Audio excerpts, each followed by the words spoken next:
request mo?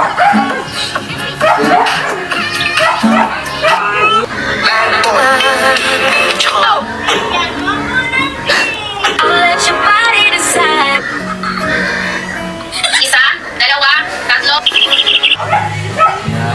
Lena, matulog ka na. Alas 2 na. Last scroll na lang. Sinabi mo na rin yan kagabi.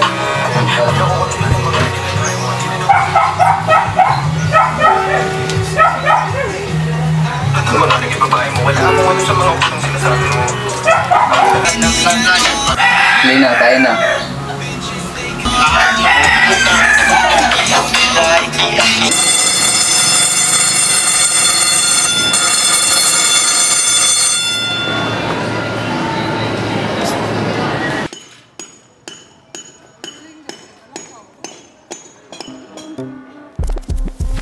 And if you hear this sound, then go on, bend your back.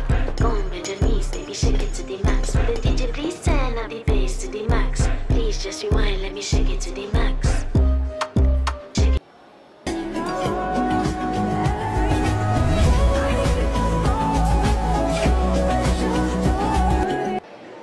Somebody with a good technique. Somebody gonna match my nasty. Let's talk and got my throat rasping. It's like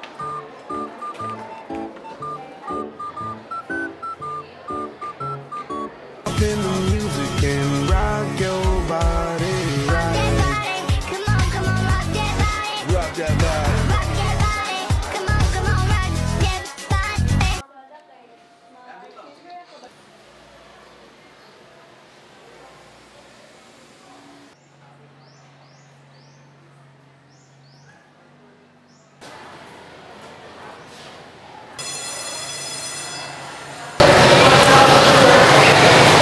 Magandang araw, class.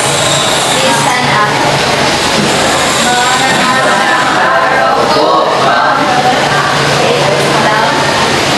Class, so ngayon, ating sasagutan yung ating ginanakay kahapon ng susukit.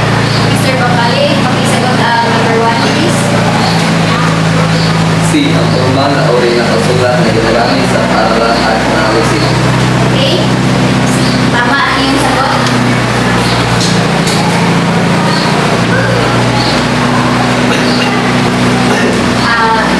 Number 2, si Rizano. Pakisagot ang number 2. D. Naglalarawan ang personal data. Okay, tama. Lena, pakisagot ang number 3. Sorry po, hindi ko po nabasa.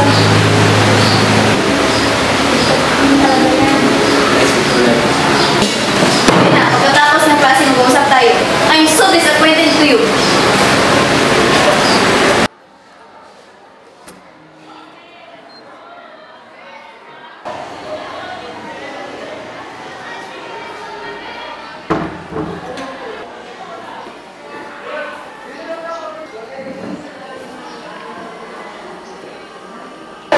Napapansin ko palagi, Lina, na malutang ka. May gusto ka ba ibahagi? Parang hindi ko na makontrol. Parang gusto ko na makontrol palagi. Hindi masama ang social media, Lina, pero kapag ang sarili mo'y mawawala, delikado na yun. Dahil sa social media. Sorry po, ma'am.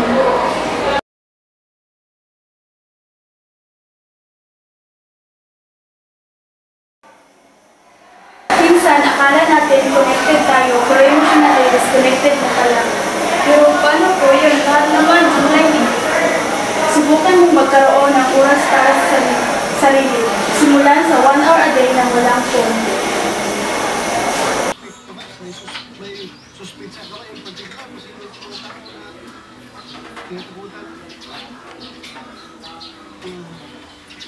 Paragraph 18.